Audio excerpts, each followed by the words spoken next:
Écoutez, on va pas tarder à commencer, on est 22. Donc, je propose de commencer avec la tête d'affiche et puis ensuite, je te poserai des questions et après, il y aura d'autres questions que te soumettront les candidats Massimo. Donc, je commence, je fais enregistrer, on fait tous enregistrer, puis je fais un partage d'écran ici. Voilà, donc nous allons commencer ces entretiens du 7 avril et aujourd'hui, j'interrogerai Massimo Introvigne qui nous parlera de son itinéraire d'érudit et aussi de philanthrope qui nous permet à nous et à un très grand nombre de gens de pouvoir étudier les religions minoritaires. Maintenant, j'arrête de partager l'écran et on va être en direct avec Massimo. Voilà. Alors, Massimo, j'ai beaucoup de questions à te poser, mais en fait, la suggestion m'est venue, je te l'avais dit, de Éric Roux, quand je l'ai interviewé pour qu'il nous parle de son expérience de scientologue, donc la scientologie de l'intérieur. Et je lui ai dit que je pensais t'interroger bientôt, et il m'a dit, plutôt que de faire parler Massimo d'une religion, ça sera pour plus tard, hein, fais-le parler sur lui-même, puisqu'en fait, on ne sait rien. Voilà, donc en fait, tu vois, c'est la scientologie qui va te faire parler par le biais de ton amie Bernadette, qui n'est pas scientologue. Alors, un bref mot d'introduction. Beaucoup de personnes qui nous regardent ce soir te connaissent, soit parce qu'elles t'ont vu déjà à Bordeaux ou dans des colloques, ou parce qu'elles ont entendu parler de toi dans mes séminaires, puisque tu fais partie des grandes divinités du master religion et société. Et tu es connu, donc en dehors évidemment de notre petit cénacle ici, dans le monde entier, je dois dire, à la fois pour ta gigantesque collection de bandes dessinées, tes compétences dans le domaine de l'ésotérisme, hein, tu es un grand connaisseur de l'ésotérisme, et évidemment dans le domaine pardon, qui m'intéresse le plus ici, ce sont tes connaissances, que je dois dire, qui sont encyclopédiques, sur les religions, et notamment sur les religions qu'on appelle minoritaires. Alors, tu en es un des plus grands experts internationaux, et prochainement, j'espère pouvoir interroger aussi Eileen, mais ça sera plus compliqué puisqu'elle parlera anglais. Peut-être que je pourrais le faire avec Gordon plus tard. Mais en tout cas, de langue française, tu es le plus grand spécialiste avec Jean-François Maillère qui est en Suisse, qui étrangement d'ailleurs m'a pas répondu. Je pense que comme il a une dizaine d'adresses mail, il ne les lit peut-être pas toutes chaque jour. Et tu as fondé un centre qui est vraiment un centre extraordinaire. Je le connais bien pour y avoir fait des recherches. J'espère pouvoir y revenir un jour, qui s'appelle le CESNUR, donc en italien, mais tu nous expliqueras ça. En français, c'est Centre de recherche et d'études sur les nouvelles religions, qui est basé à Turin, où tu habitais, et qui est une bibliothèque extraordinaire sur les religions minoritaires, l'ésotérisme, et notamment aussi sur le mormonisme. Je crois que c'est la plus grande collection sur le mormonisme à l'extérieur de l'Utah. Et puis, bon, c'est un accueil extraordinaire puisque tu as quelqu'un qui s'en occupe, Lucas, et puis toi-même. Et je dois te remercier ici, c'est pour ça que je suis ravie de te poser ces questions candides, hein, comme on dit en anglais, puisque c'est grâce à toi, enfin je te connais depuis maintenant plus de 30 ans, j'ai calculé, c'est grâce à toi que j'ai pu rencontrer énormément de groupes, puisque la particularité du CESNUR, c'est que c'est ouvert non seulement aux chercheurs, ça c'est relativement banal puisqu'il y a beaucoup d'associations universitaires, scientifiques qui travaillent sur les religions, mais aussi aux membres des groupes religieux eux-mêmes, à la condition qu'ils ne fassent pas de prosélytisme. Et donc, quand ils viennent, ils peuvent donner des communications hein, de bon niveau et ensuite on leur pose des questions, etc. Mais ça permet de rencontrer des gens en dehors du grand débat houleux des sectes, pro-sectes, anti-sectes, etc. Donc, c'est tout à fait fascinant. Donc, moi, je t'ai rencontré il y a, par écrit d'abord, il y a une trentaine d'années, mais grâce aux chercheurs américains, puisque je travaillais exclusivement aux États-Unis, par Gordon Melton. Et c'est grâce à lui que j'ai eu ton nom et que je t'ai écrit. Et tu m'as répondu à l'époque 2-3 pages manuscrites, puisque c'était en 90. On n'avait pas encore tous les moyens actuels de communication. Et tu m'as expliqué ce que faisait le CESNUR. Et ensuite, j'ai pu venir, mais simplement en 98. Mais avant, on a échangé, etc. Voilà. Donc, j'aimerais beaucoup que tu nous donnes aujourd'hui un éclairage sur ton propre itinéraire.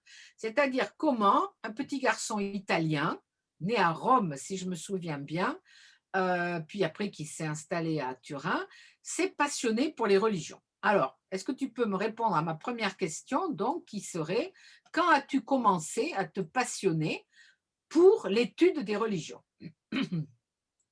Moi, je dirais que ça commence à 10, 11 ans, quand j'ai commencé à lire des romans d'aventure, mais qui portaient souvent sur des scénarios avec des religions exotiques.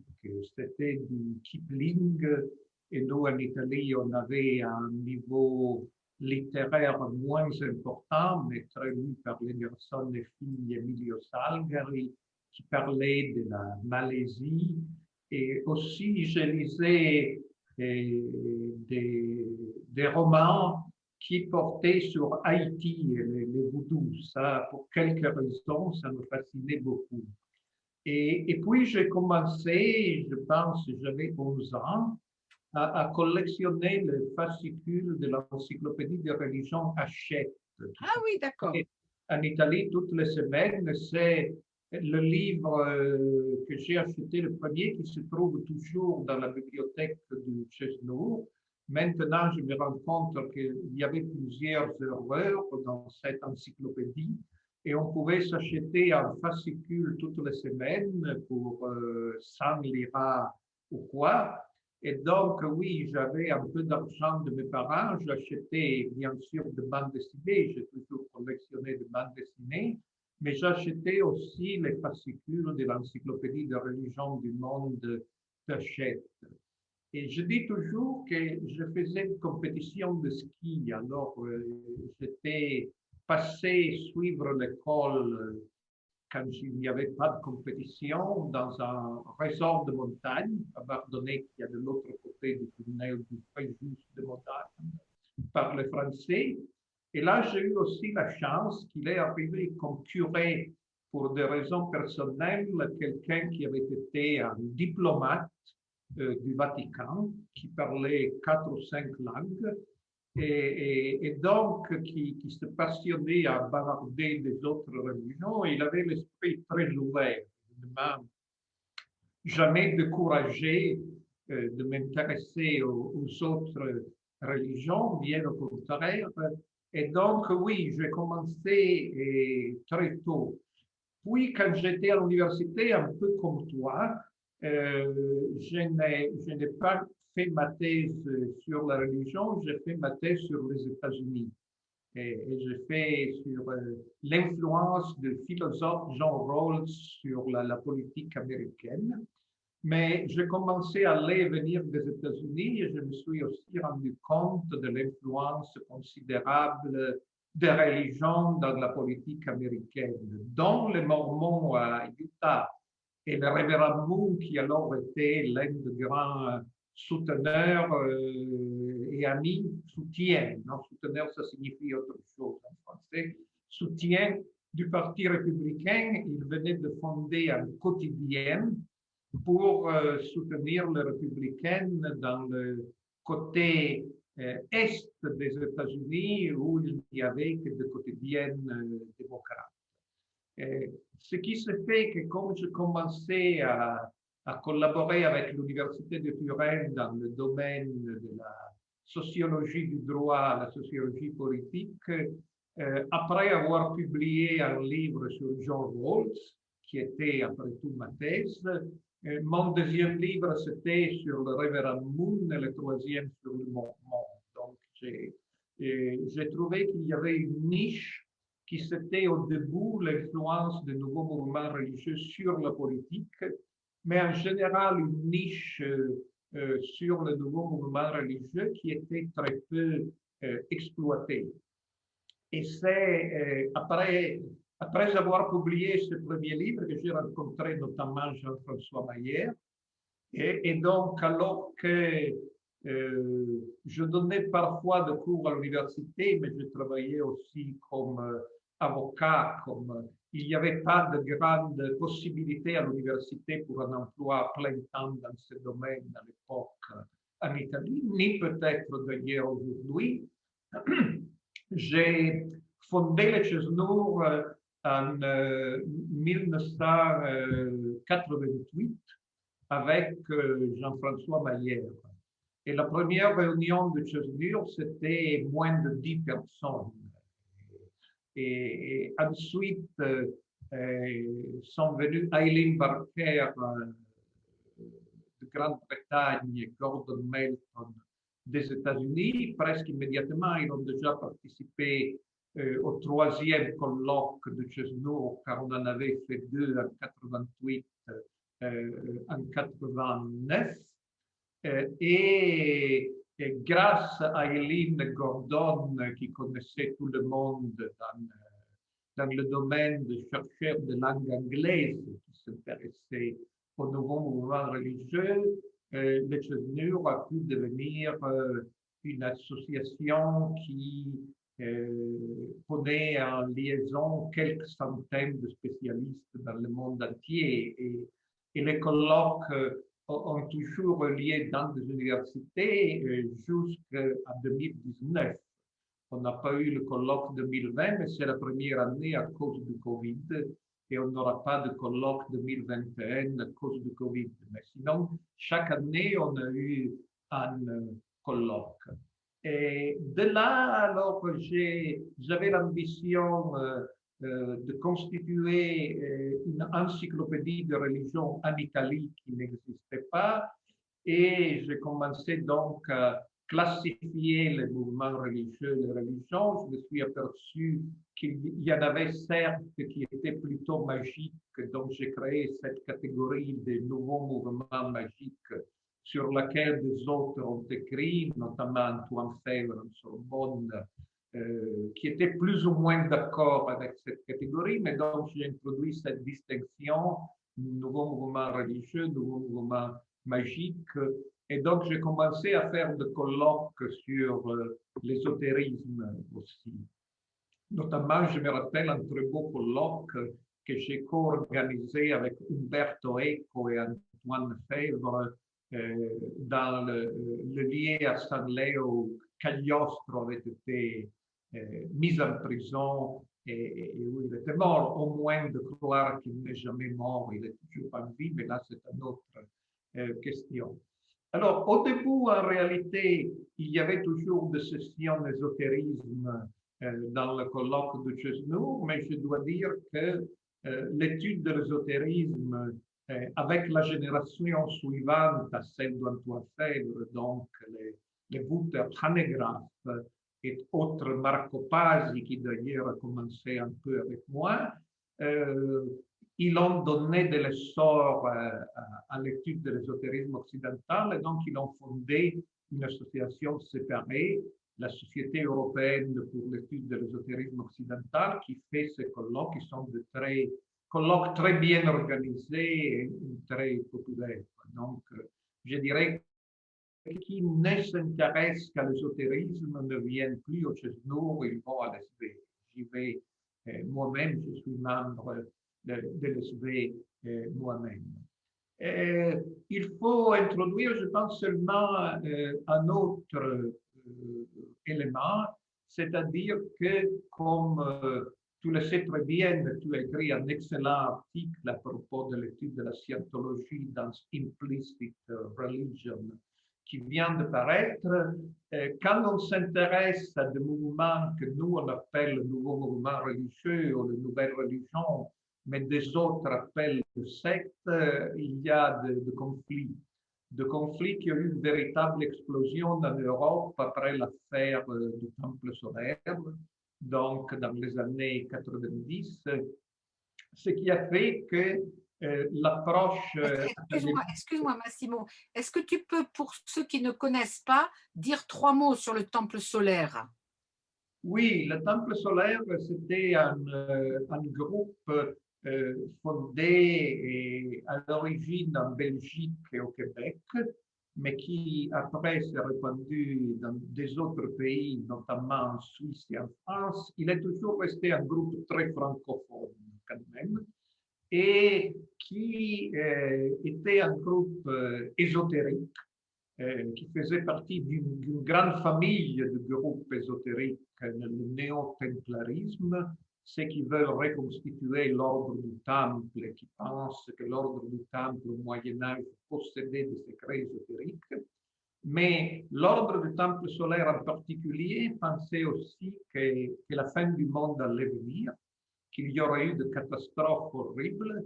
Et finalement, ces fondateurs ont pensé que pour éviter ces catastrophes horribles, mieux serait se suicider et par des pratiques magiques, ceux qui auront fait un suicide rituel auront eu leur corps immédiatement reconstitué sur un autre planète.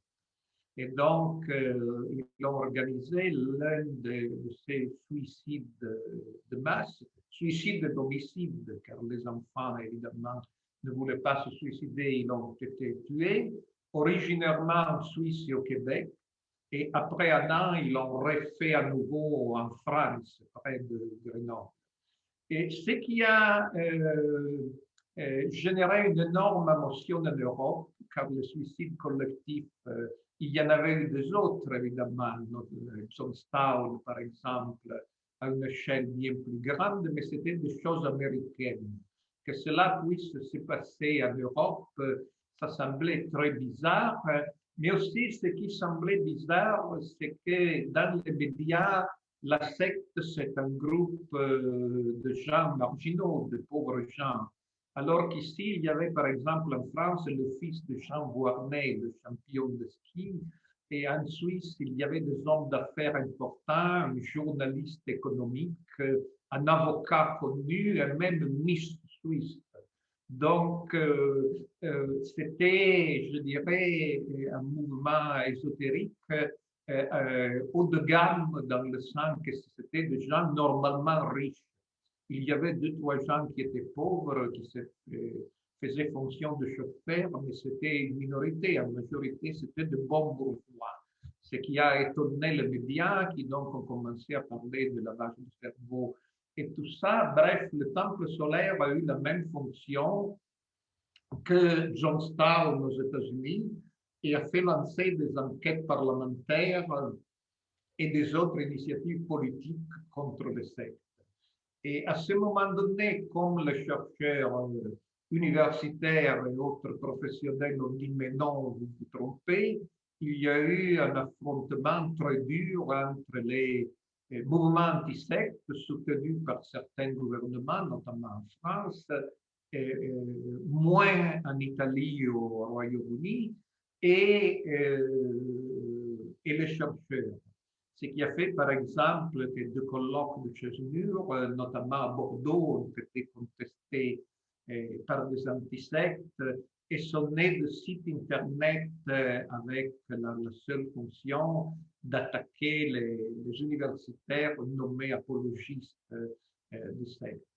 Donc, ce qui m'a conduit à regarder de près toute la thématique des droits humains et de la liberté religieuse, à écrire sur ce sujet et finalement être reconnu comme un expert, ce qui a amené l'OSCE, l'Organisation pour la sécurité et la coopération en Europe, dont la France fait aussi partie, à me nommer en 2011 comme représentant pour la lutte contre le racisme, la xénophobie et l'intolérance et la discrimination religieuse contre les chrétiens et les membres des autres religions. C'était un intitulé très long, mais qui cachait le fait que l'OSCE a deux autres représentants pour la lutte contre l'antisémitisme et l'islamophobie. Donc, moi, je devais m'occuper du racisme, de la xénophobie et de la discrimination contre toutes les religions, sauf le judaïsme et l'islam. Pardon, est-ce que tu peux nous expliquer comment tu procédais justement, parce que ça m'a toujours intrigué ce travail à l'OSCE. Alors, l'OSCE, il faut préciser donc que c'est un travail bénévole, donc, mais très exigeant. Donc, il faut plus ou moins consacrer un an de sa vie et prendre un an sabbatique des autres occupations. Et l'OSCE n'a pas de pouvoir coercitif, mais il procède par des inspections à certains pays qui acceptent l'inspection. Par exemple, le Turkménistan, qui fait partie de l'OSCE, ou la Russie n'ont jamais accepté des inspections de l'OSCE sur les droits humains. L'année que j'étais représentant, par contre, c'était déjà préparé d'avance. Il y a eu l'inspection à la France. Donc, j'ai inspecté la Mivilude, par exemple. Et aussi, comme je m'occupais du racisme, la commission du Sénat qui s'occupe des gens de voyage, des nomades, qui est un grand problème, car les organisations antiracistes sont très intéressées au traitement de personnes. Alors, l'année, j'avais l'Italie, j'avais la France, et la Suisse et l'Ukraine comme inspection. Donc, et puis, on prépare des documents sur l'état des droits humains dans nos domaines respectifs. Et on est censé aussi proposer, organiser des colloques. En effet, l'année où j'étais là, j'ai fait un grand colloque à Rome en coopération avec le gouvernement italien sur la discrimination des chrétiens dans le monde. Mais j'ai aussi organisé avec mes collègues un colloque sur l'antisémitisme et un colloque sur l'islamophobie. Donc, c'est ça. Et après, quand j'ai terminé mon mandat à l'OSCE, le ministre des Affaires étrangères, qui était M. Terzi, qui était devenu mon ami, l'ancien ambassadeur d'Italie à Washington, m'a dit il faut continuer ce travail. Et donc, il a inventé, plus ou moins pour moi, un observatoire international de la liberté religieuse au ministère des Affaires étrangères. Ce qui a bien marché les premières années, mais après, il y a eu ce qu'en Italie, on appelait en anglais la spending review, c'est-à-dire l'État devait couper ses frais, et donc on a réduit notre budget à zéro. Après la fin de mon mandat de 3 ans, on a encore nommé une autre personne, mais il n'avait pas de budget. Et donc, les activités de cet observatoire se sont réduites presque. Mais alors, excuse-moi, cet observatoire ressemble à l'observatoire qu'il y a au Congrès américain qui surveille tous les problèmes qui ont trait à la liberté religieuse dans le monde entier. Et je crois que tu as travaillé avec eux. Oui, mais à une échelle mineure, c'est-à-dire nous, on n'était pas censé produire des rapports sur la situation mondiale, mais seulement de répondre à des questions spécifiques de la diplomatie italienne. Ah, d'accord. Donc, par exemple, il y avait des questions sur la Nigérie. On avait fait un colloque à Rome sur les problèmes de persécution religieuse, notamment de chrétiennes en Nigérie, et quelque chose sur le Pakistan. Mais on répondait à des questions précises plutôt que de surveiller le monde entier, que sans budget, c'était un peu difficile. Les Américains, eux, ils ont un grand budget. Ils s'en servent comme moyen de pression sur pas mal de gouvernements, et ça peut être effectivement très utile, on le voit. Donc là, je ne sais pas, peut-être qu'on peut faire le lien à partir de ça vers ton travail à propos de la liberté aussi religieuse en Chine, peut-être, et voir la pression de cette organisation américaine contre la Chine à propos justement du génocide et du mauvais traitement des Ouïghours, parce que tu t'es beaucoup investi après l'OSCE dans la liberté religieuse, enfin dans les problèmes de liberté religieuse en Asie et en Chine en particulier. Oui, c'est-à-dire, tout d'abord, il y a eu un grand débat dans notre domaine, et quand un chercheur américain, non, pas vrai, un chercheur, il insiste beaucoup, de Pays de Galles qui travaille dans une université américaine, Philip Jenkins. Ah oui. Il a écrit un article sur la fin des nouveaux mouvements religieux. C'est-à-dire, il a écrit qu'il n'y avait plus de nouveaux grands mouvements religieux, s'il y en avait de petits, mais finalement, sa génération, qui était un peu plus âgée que moi, on avait vu des choses fascinantes, la naissance de grands nouveaux mouvements religieux comme la scientologie ou l'Église de l'unification, le Devot Krishna. Mais la nouvelle génération ne voyait que des choses, somme toute, peu intéressantes. Alors, ma réponse à ça a été que oui, on n'a pas vu en effet des énormes nouveaux mouvements religieux surgir dans les 20 dernières années, mais c'est une perspective que dans une université européenne, on qualifierait d'eurocentrique et même on pourrait être très sérieusement critiqué pour cela. Car s'il est vrai qu'il n'y a pas de mouvements religieux récemment constitués qui ont des millions de membres en Europe ou aux États-Unis, comme tu le sais mieux que moi, il y en a en Asie. Par exemple, il y a Tsun Chiliwe en Corée qui a des millions de membres. Il y avait Shinchejiao à Taïwan qui a des centaines de milliers de membres. Ce sont des mouvements récents. Et il y en a aussi en Chine. Seulement en Chine, ils sont interdits et donc ils vivent dans la clandestinité. Alors, j'ai commencé à m'intéresser aux mouvements religieux en Chine et en général à la situation de la religion en Chine. J'ai été invité plusieurs fois et j'ai encore des amis parmi les universitaires chinois. Seulement, il me prie de ne pas trop le nommer pour ne pas leur causer de nuits dans leurs universités en Chine ou avec le Parti communiste. Et j'ai continué à aller en Chine jusqu'à, je dirais, 2017, quand j'étais encore invité pour parler de mes recherches sur l'Église de Dieu Tout-Puissant, qui est très persécutée en Chine, mais dont la police qui participait bien à ce colloque ne comprend rien à sa théologie. Donc, il y avait besoin de spécialistes occidentaux pour leur expliquer en quoi ces gens croient exactement. Et finalement, j'ai constaté la détérioration de la liberté religieuse sous Xi Jinping. Et en mai 2018, je décidais avec quelques collègues de lancer un magazine quotidien sur la liberté religieuse et les droits humains en Chine.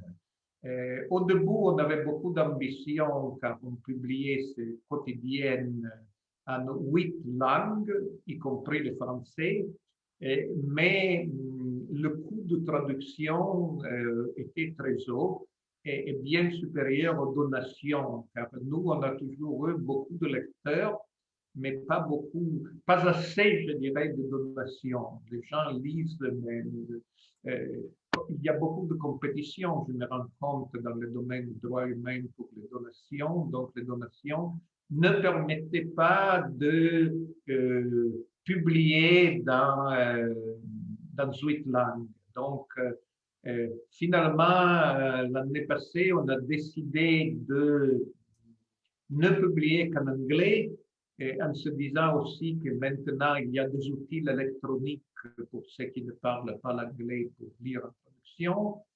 Mais en même temps, on a lancé une section internationale de Bitter Winter, ça c'est le nom du magasin, et la section internationale s'occupe de liberté religieuse dans le monde entier. Par exemple, nous avons des articles très lus qui suivent l'évolution de la loi dite sur le séparatisme en France.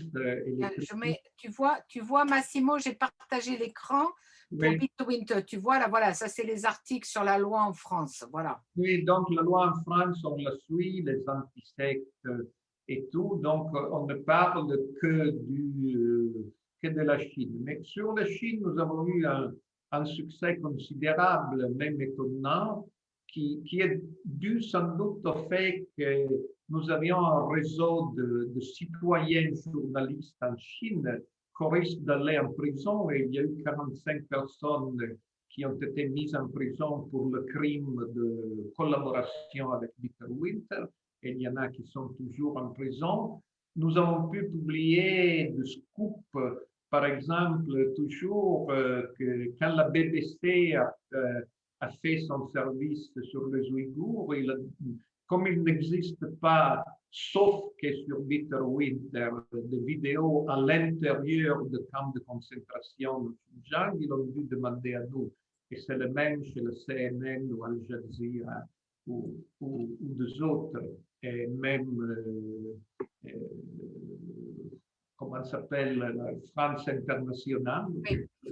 TV5, TV5. Quelque chose de similaire, car nous avons les seules images et aussi du dynamitage de la grande statue de Guanjin, nous avons les seules images qui existent.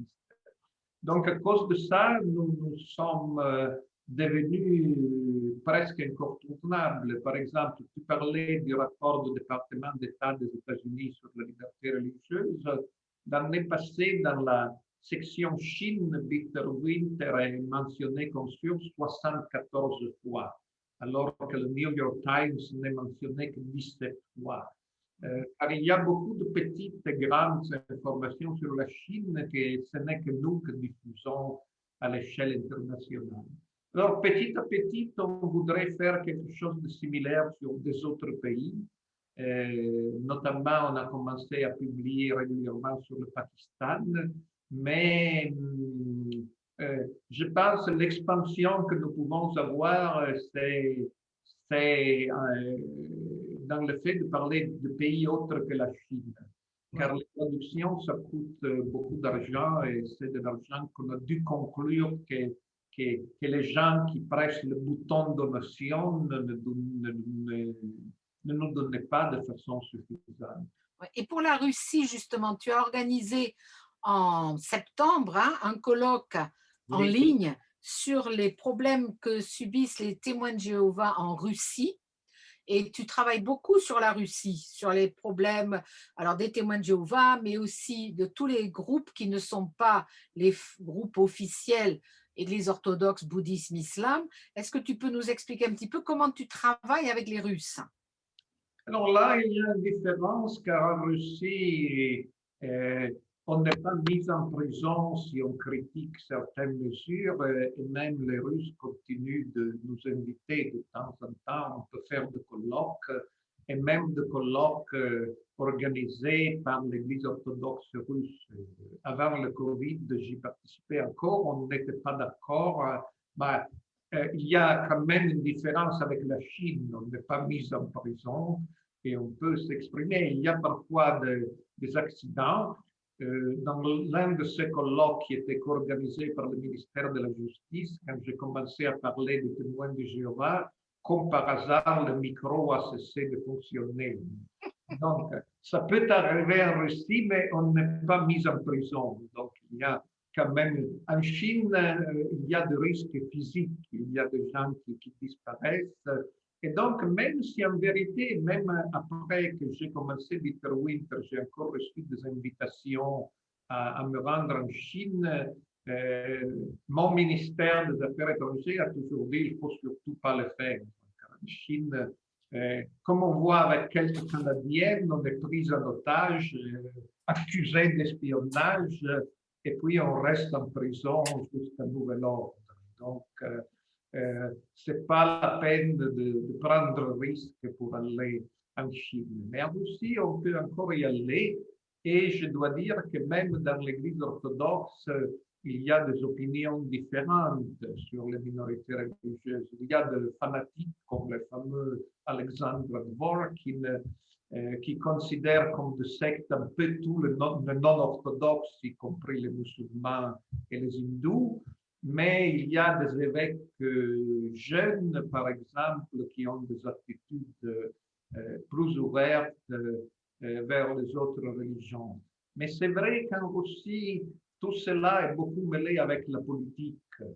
Et parfois, les attaques contre des organisations qui ont leurs sièges centraux aux États centrales aux États-Unis, comme les témoins de Jéhovah ou la scientologie, ça a beaucoup à faire avec la politique. Plus il y a d'anti-américanisme dans la politique russe, plus il y aura aussi des initiatives du judiciaire contre des religions qui viennent des États-Unis. Donc, la politique s'en mêle beaucoup. Mais on peut discuter avec les Russes aussi sur des autres sujets. Et ça me donne l'opportunité de dire qu'un domaine que j'ai beaucoup cultivé dans les dernières années, je pense une fois dans un colloque avec toi sur Reginald Mitchell, c'est l'influence énorme que le nouveau mouvement religieux a eu sur l'art moderne. Oui, c'est ce que je voulais te demander là, parce que depuis oui, une dizaine d'années, tu travailles là-dessus et j'en ai aussi beaucoup parlé à mes étudiants. Est-ce que tu peux justement… Alors, je vais essayer de retrouver quelques-uns de tes articles et des illustrations. Je te laisse parler, je cherche. Vas-y.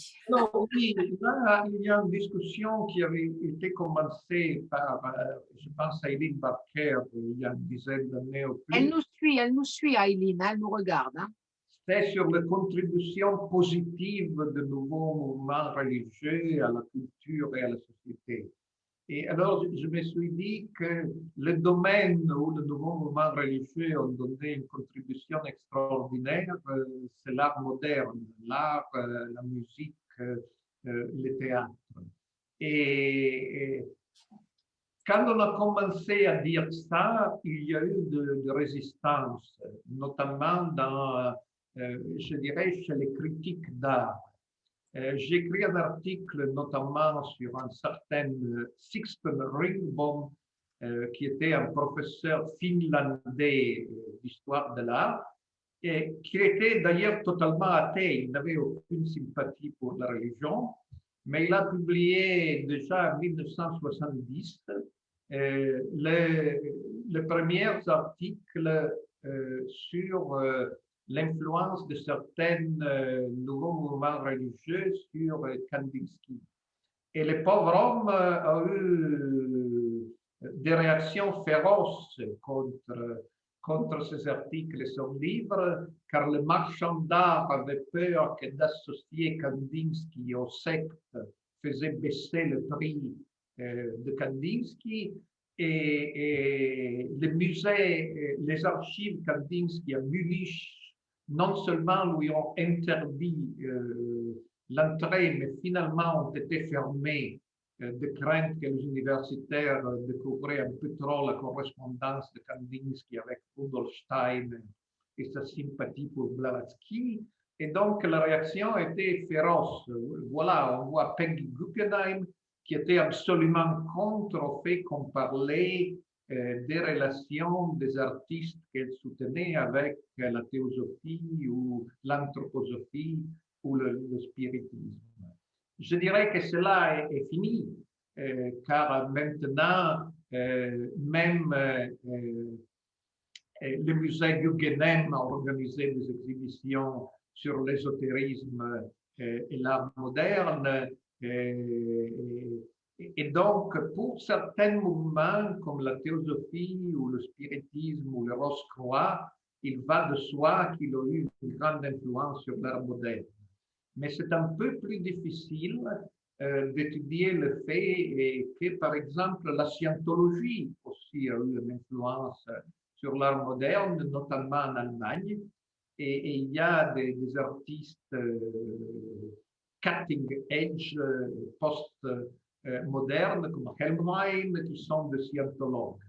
Mais ça, il est encore un peu interdit de le dire. J'ai fait un livre sur la scientologie et les arts, mais quand même, je pense que grâce notamment à des universitaires spécialistes d'ésotérisme comme Marco Pasi à Amsterdam, qui sont devenus aussi curateurs d'exhibitions, et grâce à certains historiennes et historiennes de l'art aux États-Unis, comme Linda Henderson, qui est devenue une amie qui a participé à des colloques du Chesnour, finalement, le message que le nouveau mouvement religieux a eu une grande influence dans les arts est passé. Comme je le disais, ça commence à être intéressant en Russie aussi, car il y a eu de grands artistes russes comme Nicolas Rerich, qui était aussi leader d'un nouveau mouvement religieux, une branche dissidente de la théosophie, et des autres Russes qui se sont beaucoup intéressés à de nouveaux mouvements. Donc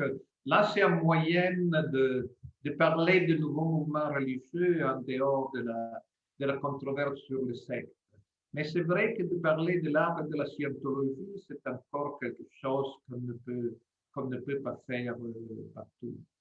Mais c'est-à-dire que là, tout ce que j'ai pu voir, moi, des artistes scientologues, et j'avais vu ce que tu avais publié, c'est vrai que ça ne m'a pas frappé comme étant un art particulièrement novateur.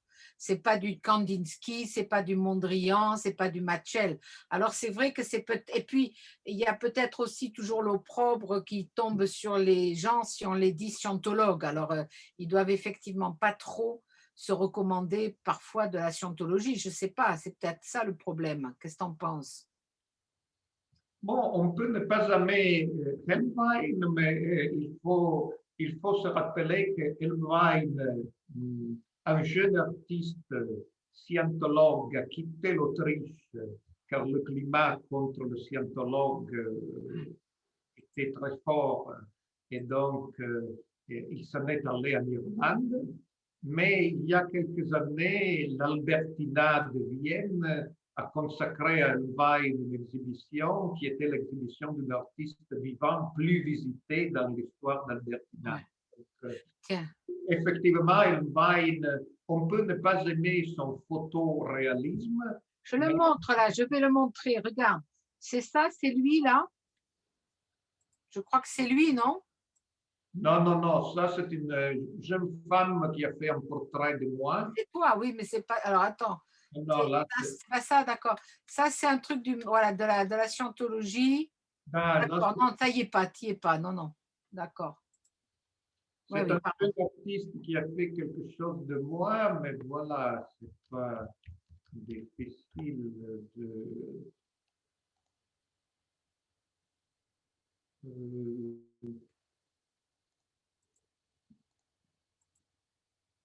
Par exemple. Moi, j'en ai pas.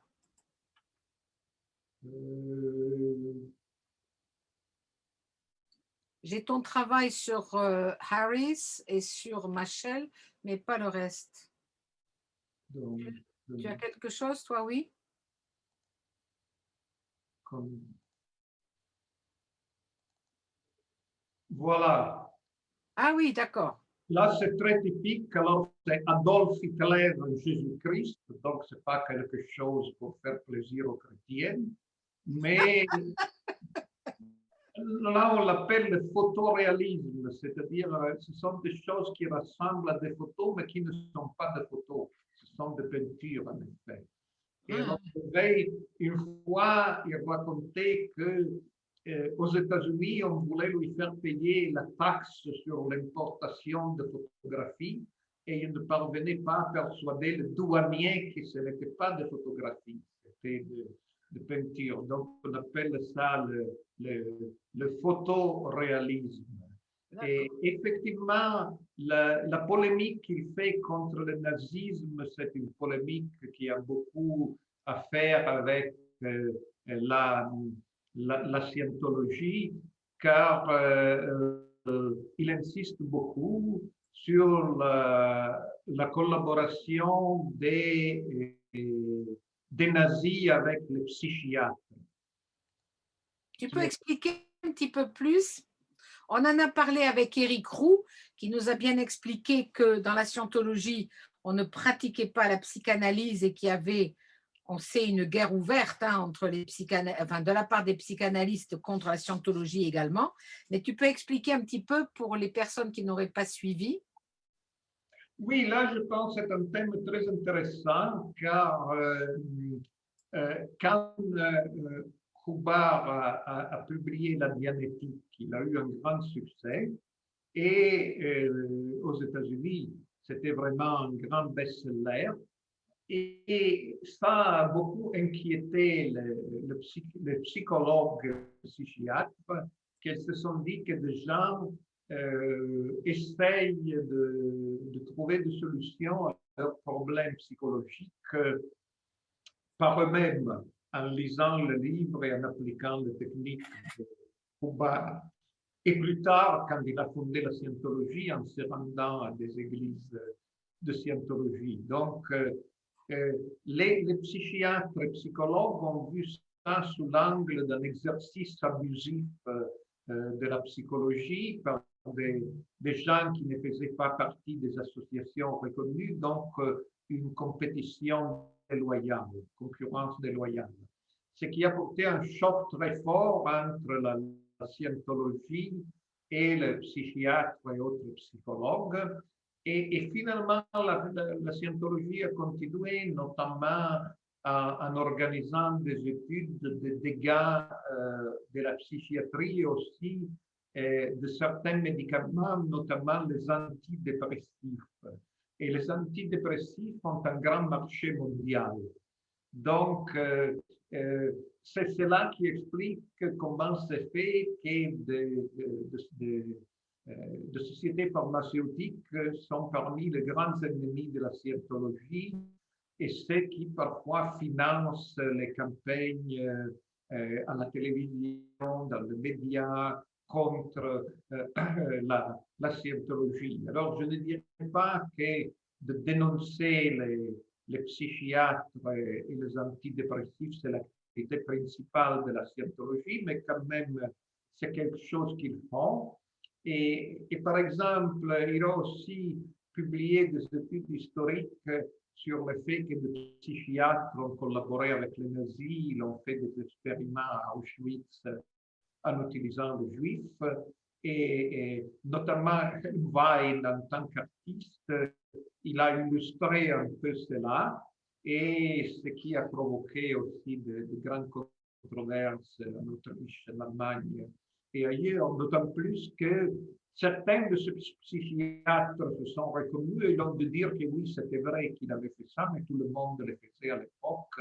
Si on était jeune psychiatre à l'époque du nazisme, il fallait être membre du parti et travailler dans le programme du parti. Donc, c'est évident que cela ne rend pas la scientologie très sympathique aux psychiatres et psychologues en général, et ce qui fait qu'ils comptent parmi ceux qui soutiennent les campagnes contre la scientologie, comme il y en a par exemple dans ce jour même en Australie, et là on voit très clairement l'influence de certaines sociétés pharmaceutiques dans le financement d'enquêtes contre la scientologie.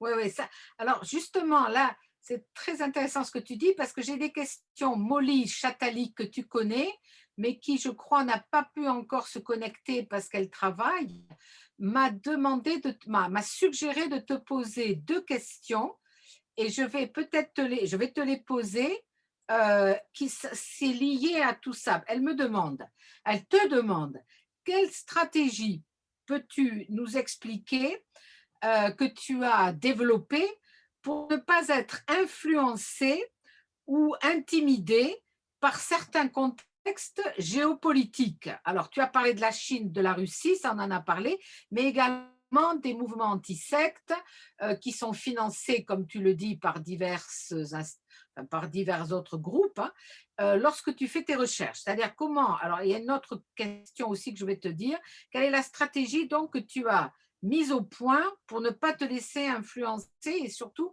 intimider. Et la deuxième question qu'elle pose, quelle stratégie, donc, parce qu'elle enseigne aussi les religions, hein, quelle stratégie doit-on développer pour ne pas être influencé, quand on étudie les religions, par son propre conditionnement, c'est-à-dire son éducation, son milieu social, sa propre religion éventuellement, bien sûr. Comment est-ce qu'on fait pour arriver à aller aussi près que possible vers la neutralité, puisqu'on sait très bien que la véritable objectivité scientifique n'est pas possible. Alors voilà les questions, et justement ça correspond un petit peu à ce dont tu parles à propos de la scientologie en Australie, tous ces lobbies qui font qui essaie de peser sur les chercheurs. Comment est-ce que nous, chercheurs en sciences humaines sur les religions, on peut réagir face à cela? Alors oui, moi aussi j'ai écrit dans ce dossier qui a publié Implicit Religion sur les chercheurs et la scientologie, où je dis que je suis dans une position peut-être plus favorable, car j'ai donné des cours dans des universités, notamment jusqu'à 2016, j'avais un enseignement de sociologie des religions dans une université catholique en Italie, mais ça n'a jamais été mon activité principale. Et même du côté économique, dans ces cours dans des universités catholiques, ça ne rapporte pas beaucoup d'argent. Donc, Même ailleurs, même ailleurs. Donc, c'est-à-dire que c'était plutôt des universités qui venaient me chercher. Ce n'était pas moi qui me portais comme candidat ou qui demandait. Alors, j'ai toujours été totalement indépendant des ennuis qui ont parfois des universitaires, maintenant même américaines, qui sont appelés par leur comité éthique. Par exemple, s'ils soutiennent les témoins de Jéhovah contre les attaques, non pas tellement en Russie, ça sera encore acceptable, mais s'il essaye de dire que beaucoup de choses qu'on dit à propos des abus sexuels chez les témoins de Jéhovah ne sont pas vraies ou sont exagérées, ils sont souvent convoqués par les comités éthiques. On leur demande s'ils connaissent, s'ils ont bien pris connaissance du fait que l'université soutient le mouvement MeToo et les revendications de femmes abusées et tout ça. Donc, alors, il faut expliquer, oui, évidemment, mais le contexte antisecte, c'est un peu différent. Il faut toujours distinguer le vrai abus de faux abus. Mais ça devient difficile. Alors, moi, je n'ai pas ce problème car je ne dépends pas d'une université, je ne dépends pas du salaire d'une université, donc je peux écrire tout ce que je veux. Le maximum qui peut m'arriver, que je suis critiqué dans des blogs de publication des antisectes, et surtout, ils vandalisent constamment Wikipédia en anglais et Wikipédia en attitude en général antisecte. Je dirais plutôt l'anglais, pas l'italien ou l'allemand, par exemple. Mais si on voit les notices sur la scientologie sur Wikipédia, ils sont totalement écrites pour des anti-scientologues, même celles sur moi ou sur Gordon Melton ou des autres chercheurs. Il y a très peu à faire car on a cette idée que les sectes sont hostiles à la liberté d'Internet et donc beaucoup de gens qui sont dans ce comité intérieur de Wikipédia, notamment de langue anglaise, ils soutiennent très fortement les antisectes. Donc tout ce qu'on peut faire, c'est de dire aux étudiants qu'il ne faut jamais faire confiance à Wikipédia, notamment en anglais, dans le domaine du nouveau mouvement religieux. Mais ce sont de petites ennuis par rapport aux grands ennuis que les autres ont eu, pour ne pas parler des ennuis des universitaires en Chine ou en Hong Kong, qui risquent d'être mis en prison. Donc, c'est encore plus sérieux. Donc, je pense pour moi, alors, le fait d'être indépendant, même si j'ai parfois donné des cours dans des universités, ça a été un grand atout de ne pas dépendre d'un salaire public et donc de n'avoir pas à rendre mes comptes à l'État, à l'université, au comité éthique ou quoi. Et quand on peut se permettre ça, on peut se permettre beaucoup de choses. Et sur être indépendant, moi je suis catholique par exemple, mais des autres chercheurs peuvent être juifs. Gordon Melton est un ancien Méthodiste. de l'Église méthodiste, ancienne ordonnée de l'Église méthodiste. Et je me rappelle, on avait le professeur Kranenborg qui est à la retraite, qui était un bon chercheur néerlandais, pasteur calviniste. Mais je pense qu'au moment où on étudie l'histoire de religion, la sociologie de religion, il faut se rendre compte qu'on ne fait pas de la théologie.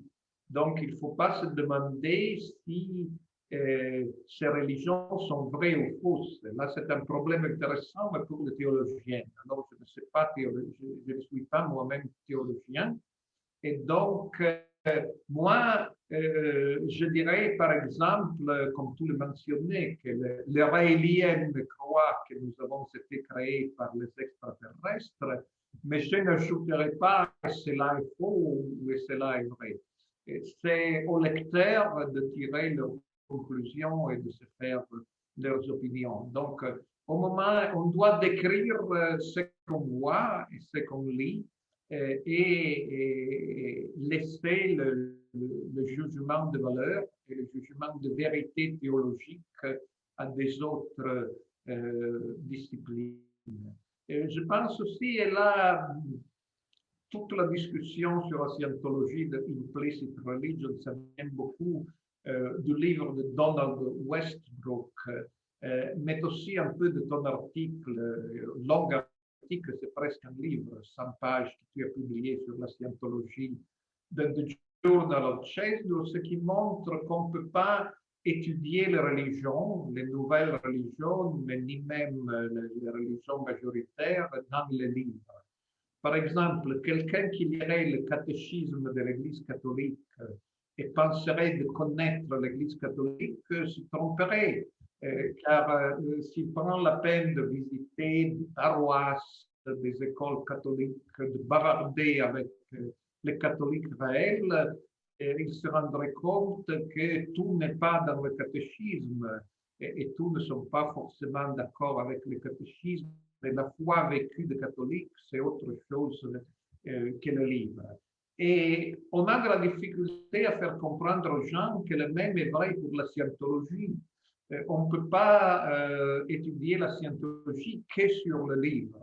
Il faut passer du temps avec le scientologue, comme tu l'as fait au Donald Westbrook, et non pas les dirigeants de l'Église ou Tom Cruise, mais le scientologue ordinaire.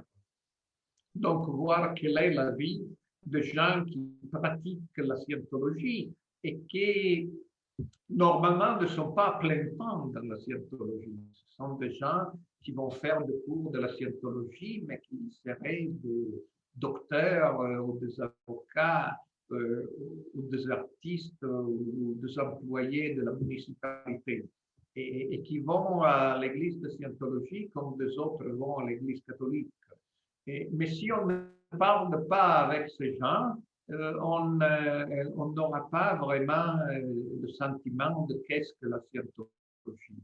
Et on sait cela très bien, ça va de soi, je dirais, pour les catholiques, pour les protestants, pour les juifs, mais il faut faire passer le même message pour les scientologues ou les dévots de Krishna ou les témoins de Jéhovah. On ne peut pas les étudier comme des illustrations d'un livre, mais il faut aller le voir. Alors évidemment, les antisectes se moquent de ça en disant les universitaires, ils vont se faire manipuler par les nouveaux mouvements religieux, mais en réalité, si on passe quelque temps avec les membres de mouvements religieux, ils vont commencer à bavarder un peu sur tout, y compris sur les choses moins positives de leurs expériences.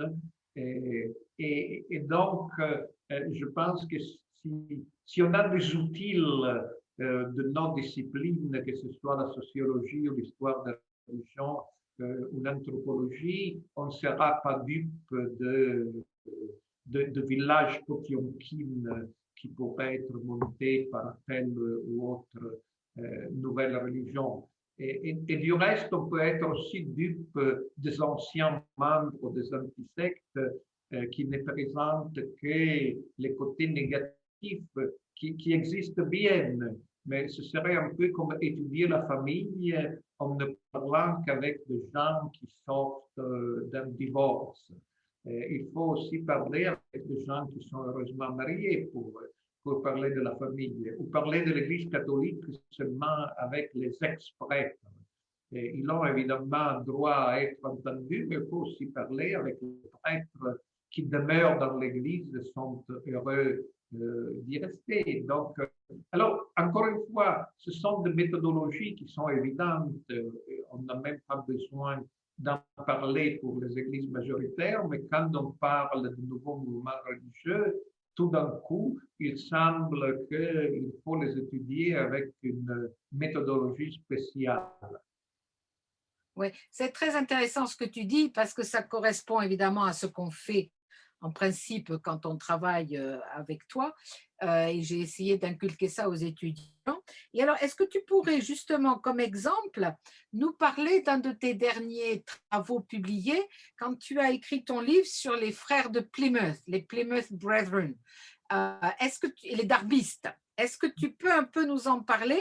Moi, je les ai rencontrés, j'en ai rencontré au fil des années, mais en général, je n'ai pas beaucoup parlé avec eux. La fois où j'en ai le plus parlé, enfin, la fois où je les ai le plus approchés, c'était à un colloque du CESNUR. Je crois que c'était à Tallinn, je pense, où tu avais fait une session. Hein, voilà, et tu m'avais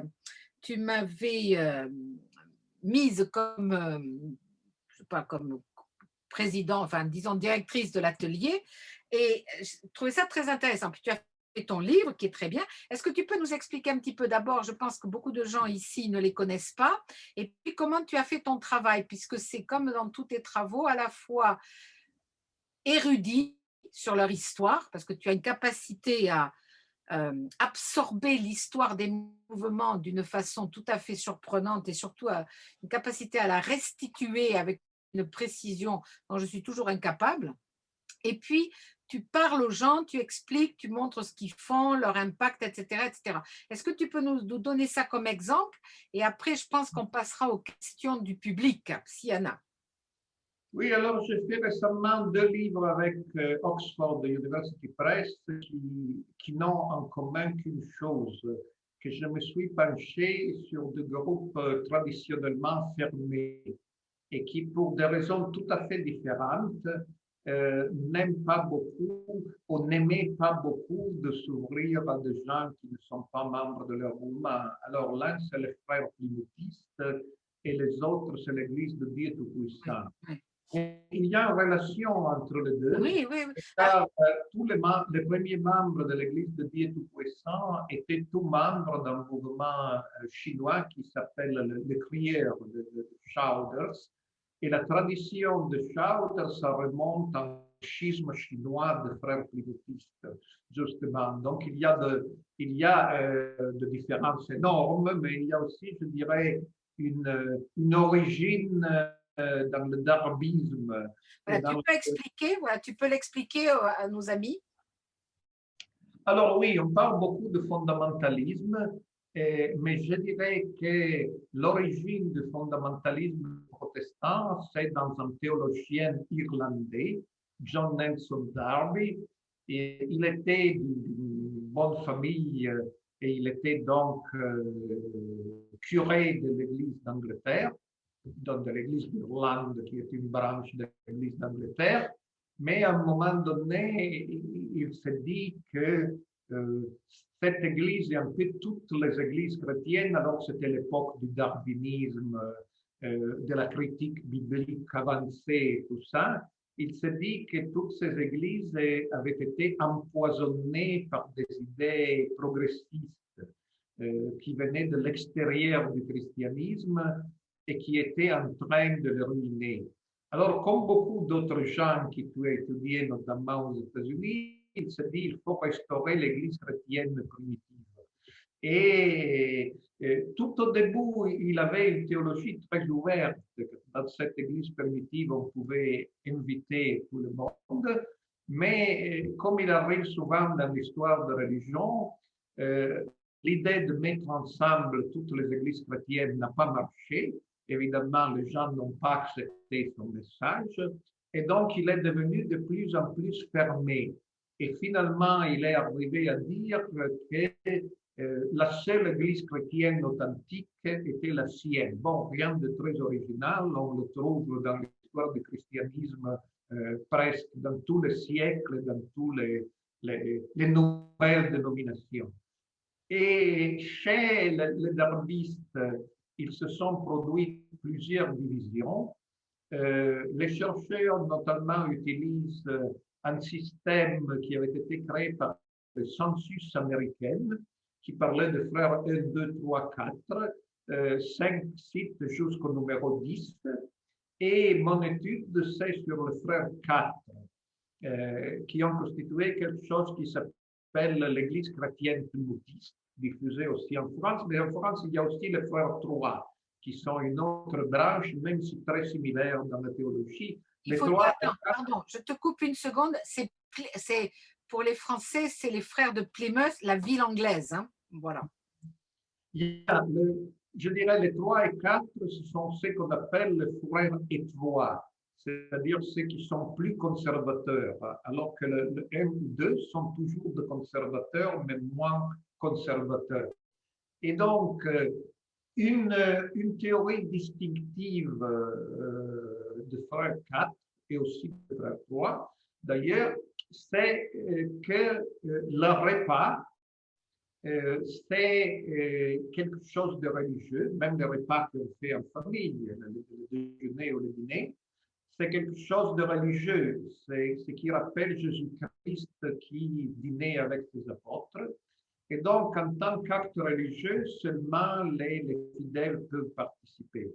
Donc, je me rappelle toujours que j'étais à Philadelphie, par exemple, il y a une grande église de Frère 4 et c'est une communauté très riche. Donc, on dit qu'il y a les femmes voilées, mais les femmes se sont voilées tous par des foulards d'Hermès, non pas de foulards bon marché.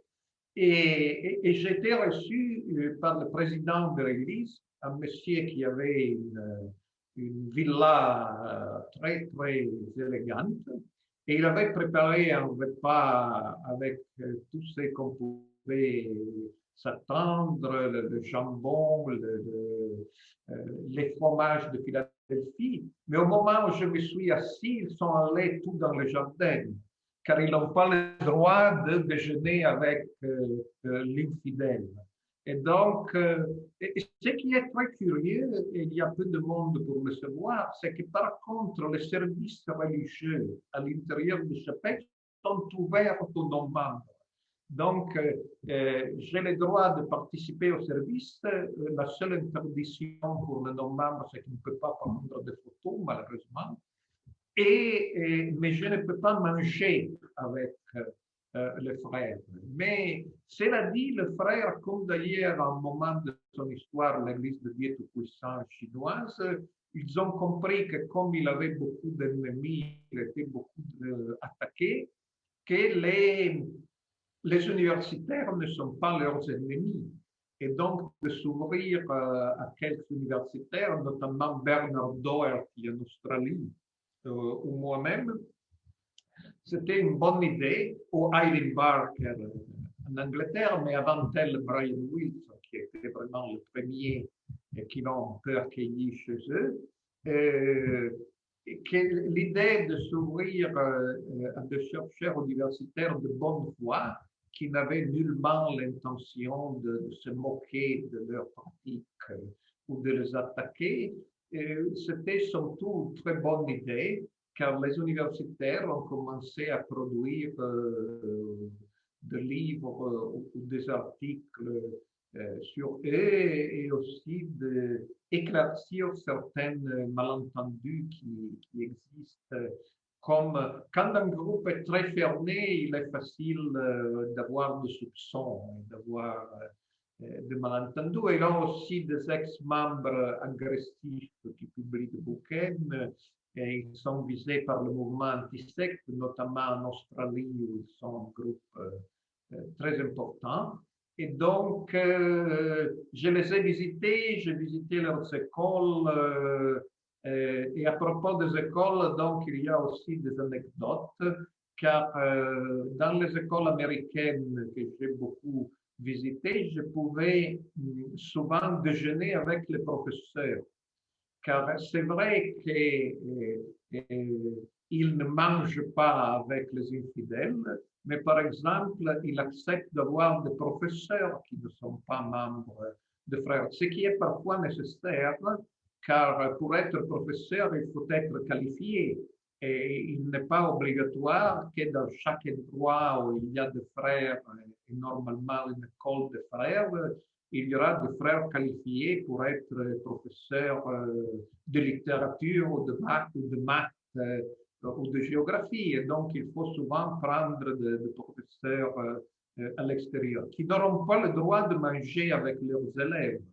Et donc, quand j'allais là, il était très content. Notamment, je me rappelle une Italo-américaine qui était la directrice d'une école, mais qui était la seule catholique. Tous les autres professeurs et élèves étaient des frères. Et donc, finalement, le jour que j'étais là, il a pu ne pas manger seul, elle a mangé avec moi, alors que les autres frères déjeunaient de façon séparée. Mais cela dit, j'y ai passé 2 jours. Les élèves aiment beaucoup leur directrice catholique et la trouvent très sympathique et très compétente, même si ils ne mangeront pas avec elle. Merci Massimo de nous avoir expliqué tout ça. Mais on en reparlera dans les entretiens parce que je t'ai posé les questions sur les darbistes parce que c'est une filière tout à fait originale qui a donné en Chine des nouveaux mouvements religieux, notamment l'Église de Dieu Tout-Puissant. Mais là, je crois qu'on n'a pas le temps d'en parler aujourd'hui parce que l'heure avance. Donc, je vais demander aux amis qui nous regardent s'ils ont des questions pour te poser. Chers tous, est-ce que vous avez des questions? Vous avez soit vous levez la main, soit vous faites réaction en bas et vous levez la main. Alors, j'espère qu'il y a des questions. Sinon, c'est moi qui t'en poserai. Mais il n'y a pas de questions pour Massimo. En fait, je suis un peu embêtée parce que les étudiants que tu connais et qui voulaient absolument te regarder, ils ont des examens. Donc, ils ne peuvent pas être en ligne. Voilà. Mais, alors, est-ce qu'il n'y a pas de questions donc? Tiens, si, là. Ah, voilà. Oui. Dominique Driot. Bon, oui. Bon, merci pour tout l'exposé, c'est très intéressant. Ma question, c'est de savoir ce que devient en Chine la fameuse secte, la Falun Gong. D'accord. Oui, depuis Winter, on parle souvent de Falun Gong, peut-être moins que des autres mouvements, car le Falun Gong a beaucoup de publications qui donnent de précisions sur la persécution en Chine, donc on a un peu moins besoin qu'on s'en occupe, mais on le fait quand même.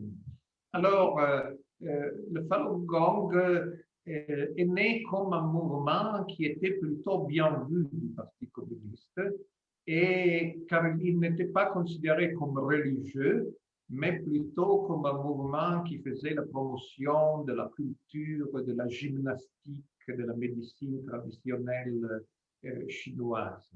Et donc, il est interdit pour les membres du Parti communiste d'être religieux, mais jusqu'à la moitié des années 90, il était permis d'être membre du Falun Gong.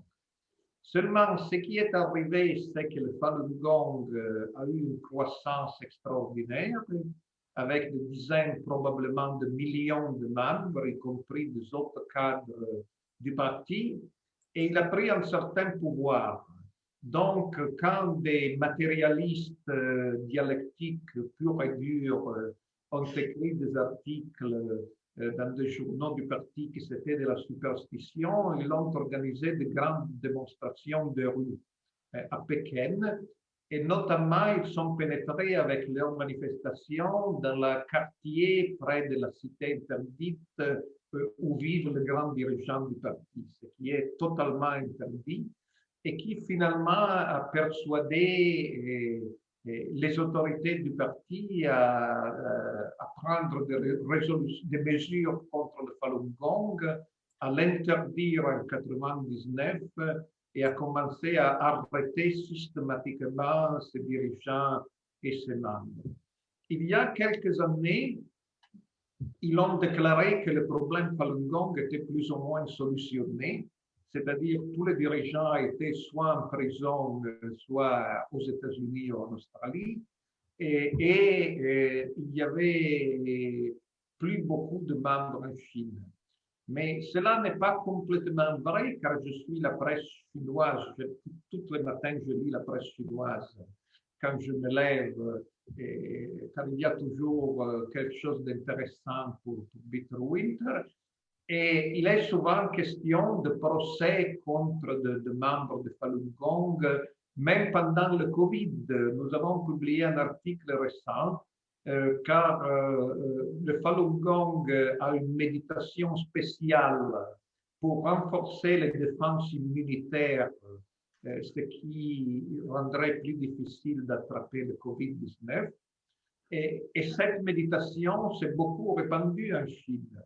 Donc, on lit dans la presse chinoise officielle du parti qu'on a fondé une cellule spéciale de police pour lutter contre ce type de méditation et que des gens ont été arrêtés, qui diffusaient des brochures pour promouvoir cette méditation du Falun Gong contre le Covid. Donc, il est sûrement vrai que le Falun Gong, qui comptait ses membres par million en 99, maintenant le compte par dizaines de milliers, ou peut-être plusieurs dizaines de milliers, on n'en sait rien en Chine, mais contrairement à ce que certains fonctionnaires du parti ont pu dire, il n'est pas éradiqué.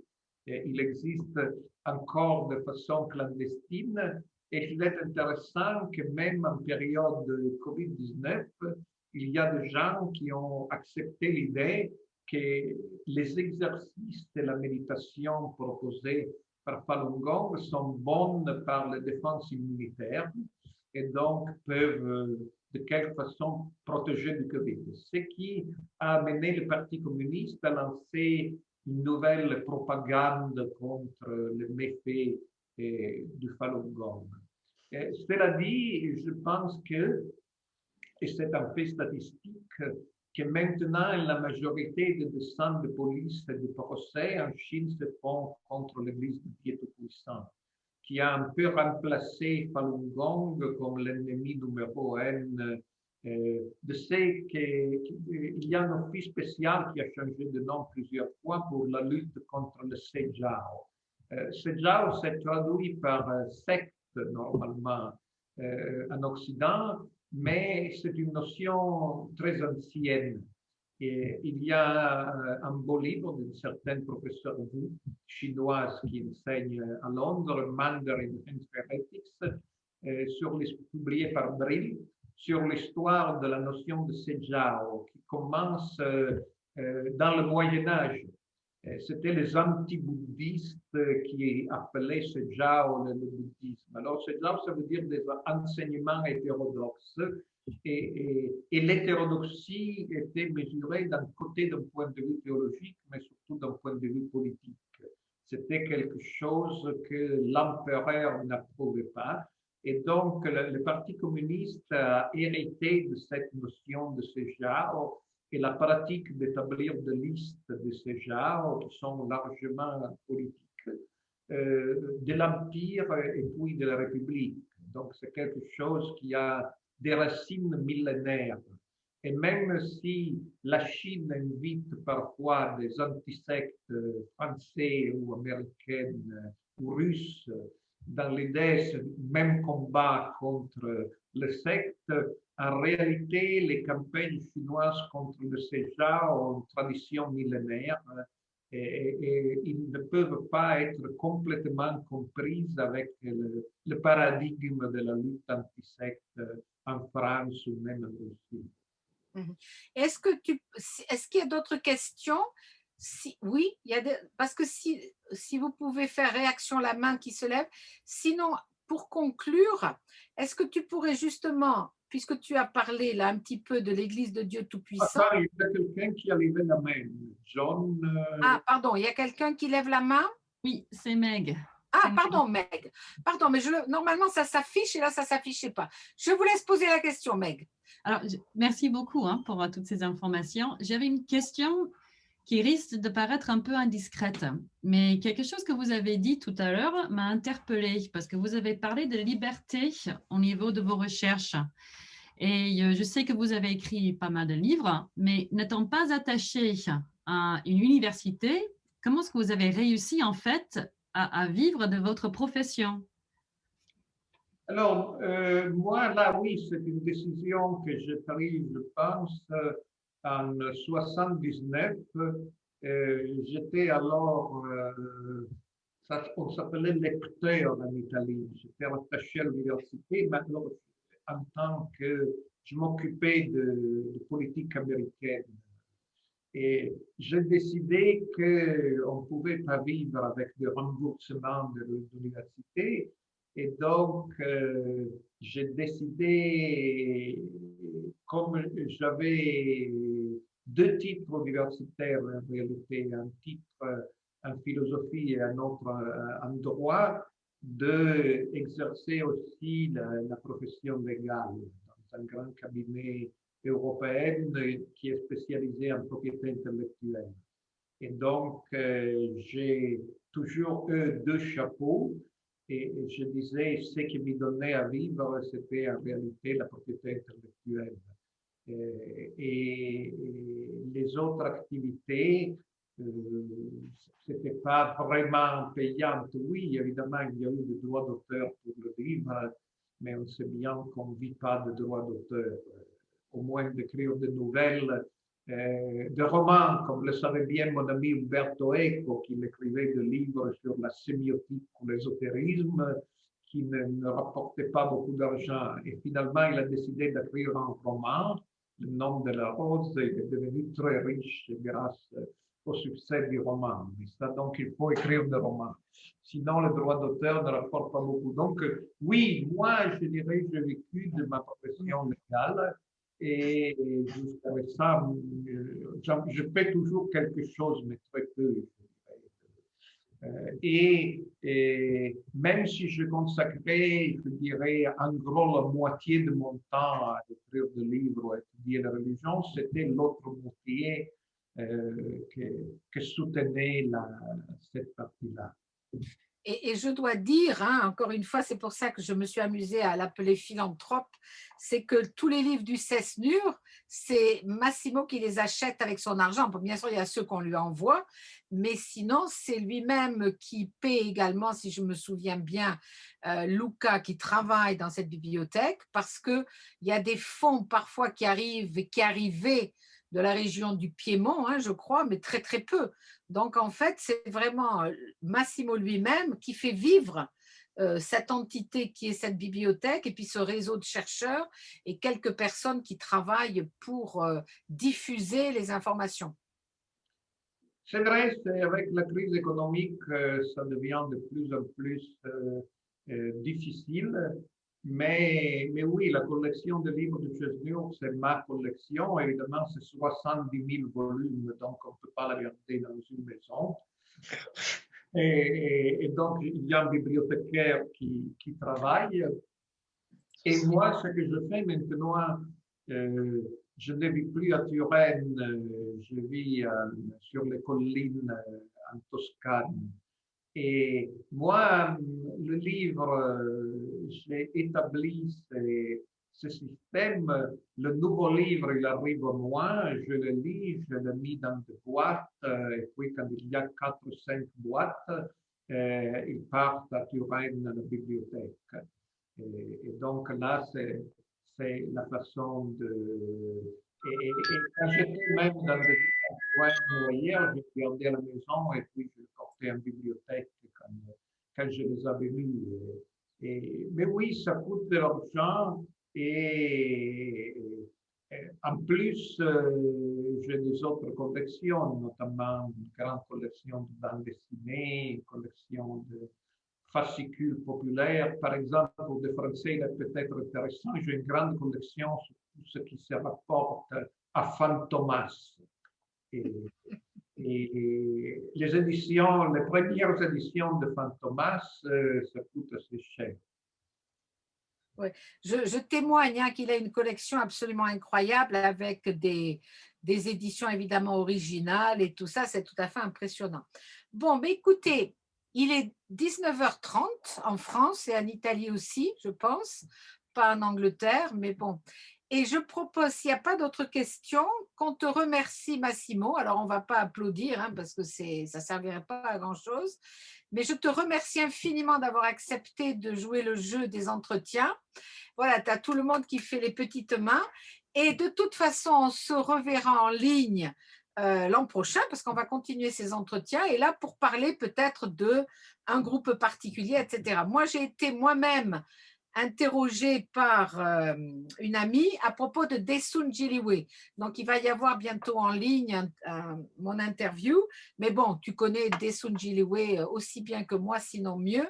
Mais après, on va discuter de tout un tas d'autres groupes. La semaine prochaine, c'est des religions africaines. Voilà. Donc, merci infiniment d'avoir passé quand même 2 heures hein, pour ce travail et merci à tout le monde d'avoir suivi. Donc, dès que d'autres interviews ou entretiens sont mis en ligne, je vous envoie les liens. Pour l'instant, il n'y en a que 3 puisque Tania est passablement occupée et que ça prend beaucoup de temps. Donc, en plus, Tania attend un petit bébé pour le mois de juin. Et donc, elle est obligée de boucler pas mal de choses. Et donc, la mise en ligne sur YouTube de nos entretiens risque d'attendre encore un peu. Voilà. Donc, je vous remercie à tous. Et puis, à la semaine prochaine pour Chantal Gauthier, qui nous parlera, donc je vous enverrai le lien dans quelques jours, qui nous parlera donc de son propre terrain d'anthropologue. Merci Massimo. Merci, merci à tous, à toutes.